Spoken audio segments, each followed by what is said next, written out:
जय माता दी। माता रानी की कृपा आप सभी पर सदैव बनी रहे। आज आषाढ़ गुप्त नवरात्रि का 8वां दिन है। आज अष्टमी तिथि दोपहर 3:05 पर शुरू होगी और कल शाम 5:52 तक रहेगी।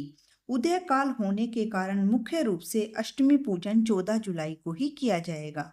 तो आज की इस वीडियो में हम लोग बात करेंगे 8वीं महाविद्या माँ बगलामुखी की कथा के बारे में और माँ की पूजा किस तरह आप सभी को करनी चाहिए उस विषय पर भी आपके साथ चर्चा करेंगे। और साथ ही साथ माँ बगलामुखी का हिमाचल में कांगड़ा में स्थित जो सिद्ध पीठ मंदिर है उसके भी आप सभी को दर्शन करवाएंगे। तो वीडियो में एंड तक बने रहिएगा ताकि माता रानी की कृपा प्राप्ति का आप सभी को सौभाग्य मिल सके।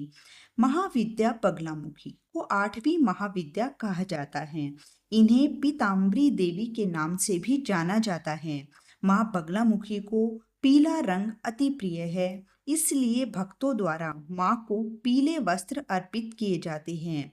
पीले फूलों से माँ का श्रृंगार किया जाता है और माँ बगलामुखी सोने के सिंहासन पर विराजमान रहती हैं। इनकी साधना करने से, पूजा अर्चना करने से भक्तों के सभी दुखों का नाश हो जाता है और जीवन में आने वाली सभी प्रकार की परेशानियां भी दूर हो जाती हैं। अगर कोई भक्त सच्चे मन से महाविद्या बगलामुखी की पूजा साधना करता है तो उसे वाक सिद्धि भी प्राप्त हो जाती है। इससे वाद विवाद की स्थिति में वो अपने विरोधियों पर बड़ी ही आसानी से विजय प्राप्त कर लेते हैं। माँ बगलामुखी को पीताम्बरा बगला ब्रह्मास्त्र विद्या के नाम से भी जाना जाता है। मनुष्य के जीवन की जितनी भी प्रकार की बाधाएं हैं उन सभी से मुक्ति दिलाने के लिए, पापों से मुक्ति दिलाने के लिए माँ बगलामुखी की पूजा मध्य रात्रि के समय पर की जाती है। और जो लोग मध्य रात्रि में पूजन नहीं कर सकते वो लोग सुबह और शाम के समय माँ की पूजा अर्चना कर सकते हैं। खास तौर पर मध्य रात्रि के समय जो भी तंत्र मंत्र की सिद्धि करने वाले साधक हैं वो ही मध्य रात्रि में बगलामुखी माँ की पूजा करते हैं। आम गृहस्थ जन तो सुबह के समय और शाम के समय जैसे बाकी दिनों में पूजा करते हैं वैसे कर सकते हैं। माँ बगलामुखी की पूजा करने से कोर्ट और कचहरी के केस में भी सफलता मिलती है। माँ बगलामुखी की पूजा करने के लिए भक्तों को सुबह जल्दी उठकर स्नान कर लेना चाहिए। फिर पीले वस्त्र धारण करके यदि हो सके तो पीले रंग के आसन पर बैठकर ही पूजा करनी चाहिए। चौकी पर पीले वस्त्र बिछाकर माँ बगलामुखी की मूर्ति या प्रतिमा स्थापित करनी चाहिए। यदि आपके पास माँ बगलामुखी की मूर्ति या प्रतिमा नहीं है तो भी कोई बात नहीं है, और यदि आपके पास माँ बगलामुखी का यंत्र है तो यंत्र स्थापित कर ले, और यदि वो भी नहीं है तो कोई बात नहीं, माँ दुर्गा की मूर्ति या प्रतिमा की स्थापना भी आप सभी कर सकते हैं। कलश की स्थापना करके पूजा का संकल्प और व्रत का संकल्प लिया जाता है। फिर माँ को अक्षत, चंदन, रोली, पान, मौसमी फल, खास तौर पर पीले फल, केला, संतरा या बेर आदि, सिंदूर, पीले फूल, धूप दीप, नैवेद्य जो पीले रंग का ही हो, जैसे बेसन की बर्फी, बेसन के लड्डू आदि सामग्री माँ को अर्पित की जाती है। फिर बगलामुखी कवच का पाठ कर, व्रत की कथा का पठन व श्रवण कर, मंत्र जाप करके, सबसे अंत में आरती करके माँ को भोग लगाकर माँ से क्षमा याचना करनी चाहिए। परिवार के सभी सदस्यों में माता रानी का प्रसाद बांटना चाहिए, लेकिन विशेष ध्यान रखें कि परिवार के बाहर के किसी भी व्यक्ति को माँ का प्रसाद ना बांटे, क्योंकि ये गुप्त नवरात्रि है। इसलिए आपके द्वारा की गई पूजा के बारे में किसी और को पता नहीं चलना चाहिए। जो भी हम गुप्त नवरात्रि के दिनों में भोग लगाते हैं वो घर परिवार के सदस्यों को ही देना चाहिए। पूजा करते समय ध्यान दें, आपको किसी और से बातें नहीं करनी है, क्योंकि माँ बगलामुखी अपने भक्तों की विशेष रूप से रक्षा करती हैं, उन्हें हर प्रकार के बुरे कार्यों से बचाती हैं, अपने भक्तों को सद्बुद्धि प्रदान करती हैं। इसलिए आज के दिन आप जो भी पूजा करते हैं, व्रत रखते हैं, तो आप भूल से भी किसी के बारे में गलत विचार अपने मन में ना लाए, किसी का बुरा ना करे और किसी भी प्रकार की जीव हत्या या जीव हिंसा करने से बचे।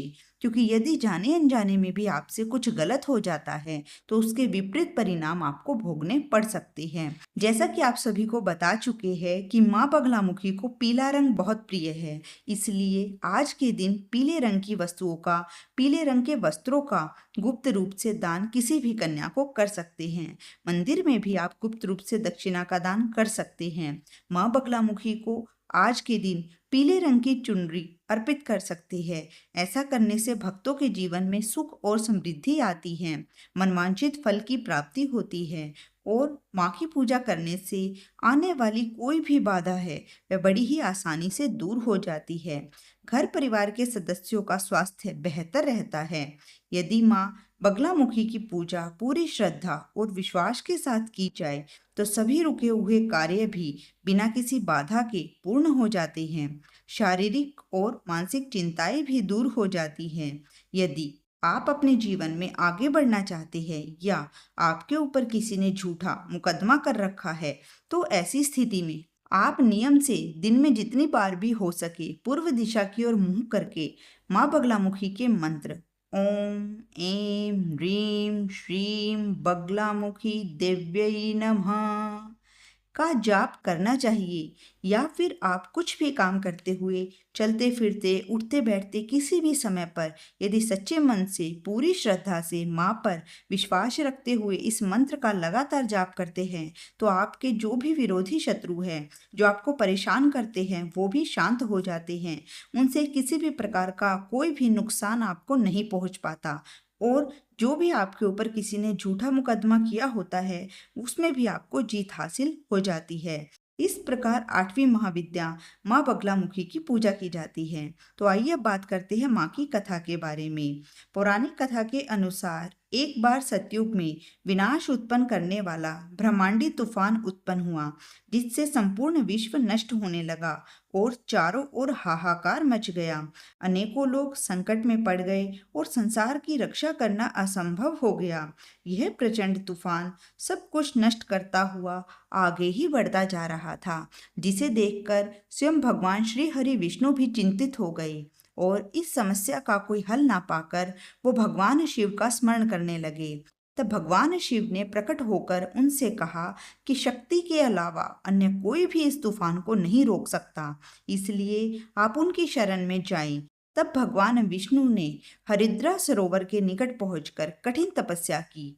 भगवान विष्णु ने तपस्या करके महात्रिपुर सुंदरी को प्रसन्न किया और देवी शक्ति उनकी साधना से प्रसन्न हो गई और सौराष्ट्र क्षेत्र की हरिद्रा झील में जल क्रीड़ा करती हुई महापीत देवी के हृदय से दिव्य तेज प्रकट हुआ और उस समय चतुर्दशी की रात्रि को देवी बगलामुखी के रूप में प्रकट हुई। त्रिलोक स्तंभनी महाविद्या भगवती बगलामुखी ने फिर प्रसन्न होकर भगवान विष्णु को इच्छित वर दिया। तब जाकर सृष्टि का विनाश रुक पाया। देवी बगलामुखी को वीररति भी कहा जाता है क्योंकि देवी स्वयं ब्रह्मास्त्र रूपिणी हैं। इनके शिव को एक वक्त्र महारुद्र कहा जाता है, इसलिए देवी सिद्ध विद्या है। तांत्रिक इन्हें स्तंभन की देवी मानते हैं और गृहस्थ लोगों के लिए देवी बगलामुखी की पूजा समस्त प्रकार के संशयों का और विघ्नों का शमन करने वाली है।